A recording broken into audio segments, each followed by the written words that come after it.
Olá a todos e bem-vindos ao nosso canal.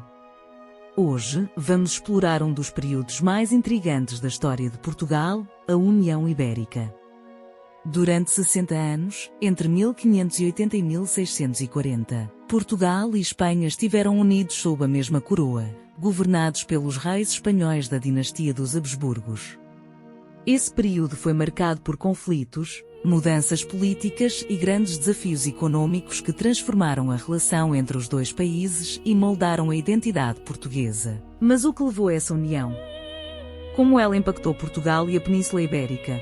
E, principalmente, como Portugal conseguiu restaurar a sua independência? Prepare-se para uma viagem pela história que irá revelar todos os detalhes. O contexto histórico: tudo começa em 1578. Com a morte de Dom Sebastião na fatídica Batalha de Alcácer Quibir, no Marrocos. Essa batalha foi um marco importante no contexto internacional da época, pois refletia as ambições expansionistas de Portugal no norte da África e a luta contra as forças muçulmanas locais. O fracasso da campanha enfraqueceu a posição de Portugal como uma potência europeia e abriu caminho para a crise sucessória, que se seguiu. Essa derrota deixou Portugal sem um herdeiro direto ao trono, mergulhando o país numa grave crise de sucessão. A situação foi agravada pela morte do cardeal Dom Henrique, que assumiu o trono interinamente, mas não deixou descendentes. Três candidatos principais emergiram para disputar o trono: Dom António, prior do Crato, que representava uma resistência nacionalista; Catarina, duquesa de Bragança, que tinha uma linhagem nobre; e Filipe II de Espanha, neto de Dom Manuel I e o mais poderoso deles, com recursos militares e políticos para sustentar sua pretensão. Filipe II utilizou sua posição estratégica como rei de Espanha e aproveitou as divisões internas em Portugal para garantir sua aclamação. Em 1580, após a derrota de Dom António na Batalha de Alcântara, Filipe II assegurou o controle militar sobre Portugal. No ano seguinte, foi oficialmente aclamado rei nas Cortes de Tomar. Durante essa cerimônia, ele jurou respeitar a autonomia portuguesa, prometendo manter as leis, os costumes e os cargos administrativos do reino intactos. A União Ibérica trouxe consigo um período de transformações profundas, marcado por avanços e retrocessos que moldaram o futuro de Portugal. Apesar de Filipe II cumprir, em parte, suas promessas iniciais, a União apresentou desafios significativos. Portugal, que até então era um dos maiores impérios marítimos do mundo, viu sua posição global enfraquecer. O envolvimento de Portugal nos conflitos da Espanha com outras potências europeias, como Inglaterra e Holanda, trouxe perdas severas. Territórios coloniais portugueses, como partes do Brasil e várias feitorias na Ásia, foram alvo de ataques.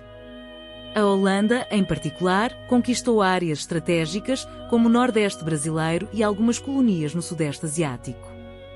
Ao mesmo tempo, o monopólio comercial imposto pela coroa espanhola limitou a capacidade de Portugal de manter sua influência econômica independente. A participação de Portugal nos conflitos europeus de Espanha, como a Guerra dos 30 Anos, aumentou o desgaste político e militar. Enquanto Portugal era forçada a contribuir com recursos e tropas, a defesa dos seus próprios interesses coloniais ficava comprometida.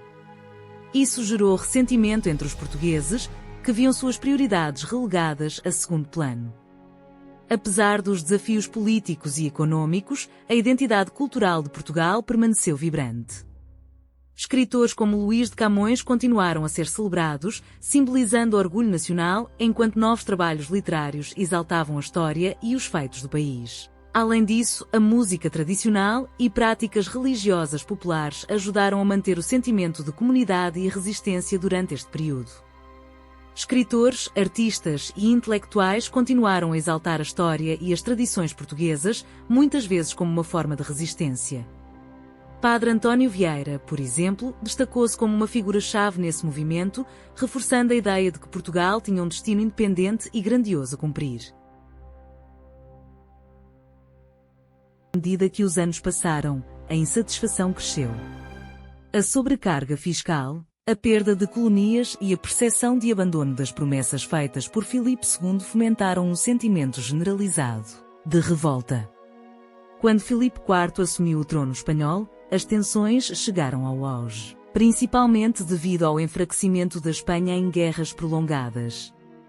Em 1º de dezembro de 1640, um grupo de nobres portugueses, conhecidos como os Conjurados, liderou uma rebelião em Lisboa. Formado por figuras influentes da nobreza, como D. Antão de Almada, D. Miguel de Almeida e João Pinto Ribeiro, o grupo planejou cuidadosamente o golpe em reuniões secretas.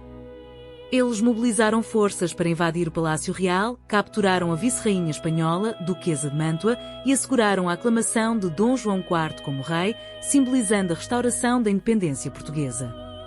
Eles planejaram e executaram um golpe ousado, capturando a vice-rainha espanhola e proclamando Dom João IV, da Casa de Bragança, como rei de Portugal. Esse evento marcou o início da restauração da independência. A Guerra da Restauração foi longa e árdua, durando 28 anos. Portugal, com o apoio estratégico da Inglaterra e da França, enfrentou várias ofensivas espanholas. As batalhas, como a de Montes Claros e a de Linhas de Elvas, demonstraram a determinação portuguesa em recuperar sua soberania. Finalmente, em 1668, com o Tratado de Lisboa, a Espanha reconheceu formalmente a independência de Portugal. A União Ibérica foi um capítulo turbulento na história de Portugal, repleto de desafios e adversidades.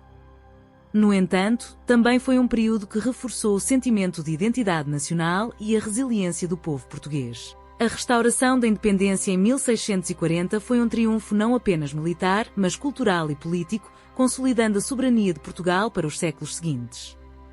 E aí, o que você achou dessa história?